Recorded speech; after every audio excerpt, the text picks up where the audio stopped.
Imagine a day like any other, sunny and serene in Galveston, Texas. Suddenly the skies darken, the winds pick up and the sea begins to churn. This was the onset of the Galveston hurricane of 1900, a force of nature that started its life as a tropical storm near the Cape Verde Islands in late August. It traveled across the Atlantic Ocean, made its way through the Caribbean Sea and swept over the Gulf of Mexico before setting its sights on the island city of Galveston. Categorized as a Category 4 hurricane, it brought with it winds of more than 130 miles per hour and storm tides ranging from 8 to 15 feet. Despite the storm's intensity, the city was unprepared. Warnings from Cuban meteorologists were dismissed, and the strength and path of the storm were underestimated, leaving Galveston vulnerable. As the storm approached, the residents of Galveston had no idea of the devastation that was about to unfold. On September 8, 1900, the hurricane made landfall, and the city of Galveston was thrown into chaos.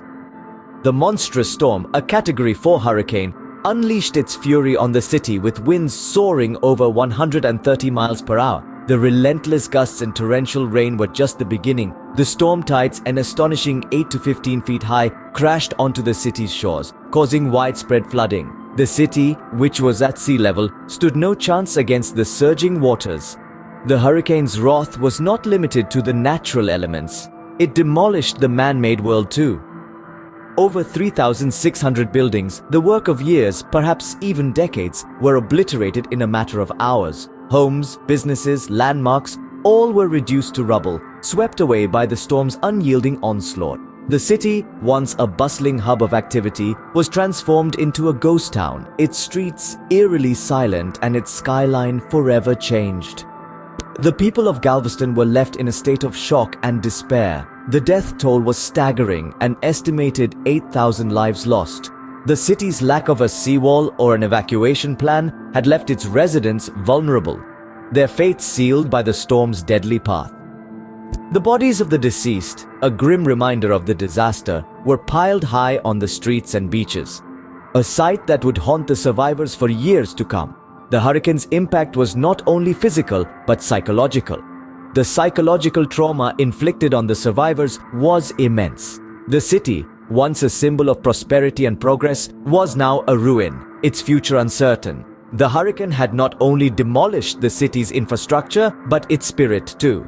In the wake of the storm, Galveston was left in ruins, a city decimated by nature's fury. The once prosperous city was reduced to a shell of its former self, its people left to pick up the pieces of their shattered lives. The Galveston hurricane of 1900 was a stark reminder of nature's power and the fragility of human existence. In the aftermath of the storm, the people of Galveston were faced with a city in ruins and a death toll that was unimaginable. The devastation was monumental, with over 3,600 buildings reduced to rubble. The streets and beaches were a ghastly sight, strewn with bodies. The official death toll stood at 8,000, but some estimates suggested the numbers may have been as high as 12,000. The recovery process was a colossal task, but the people of Galveston rose to the challenge.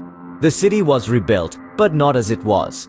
The elevation was raised to safeguard against future disasters, and a seawall stretching 10 miles long was constructed.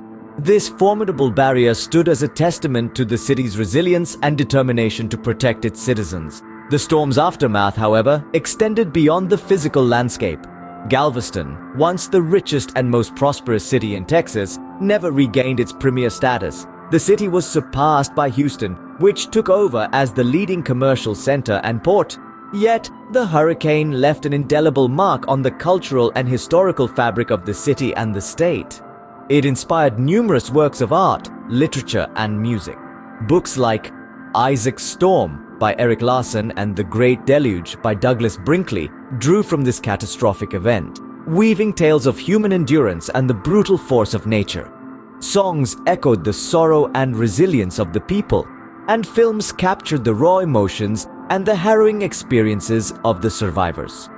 The Galveston hurricane of 1900 thus carved a profound legacy. It was more than just a natural disaster. It was a transformative event that reshaped the city and its people. It was a stark reminder of the immense power of nature and the devastating consequences of underestimating it.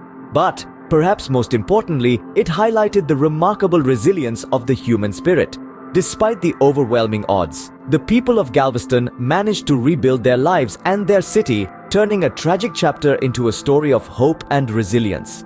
The Galveston hurricane of 1900 was a stark reminder of the power of nature and the resilience of the human spirit in the face of adversity. The Galveston hurricane of 1900, the deadliest natural disaster in US history, forever changed the landscape of Galveston and the course of its history. This Category 4 hurricane, born near the Cape Verde Islands, left a path of destruction in its wake. Poor prediction and lack of preparation amplified the devastation. Galveston's rebirth, marked by its resilience and creativity, serves as a testament to the human spirit. This disaster, both a challenge and a wonder, continues to shape our world. Thank you for joining us on this journey through history. Stay tuned for more fascinating stories from the disaster zone.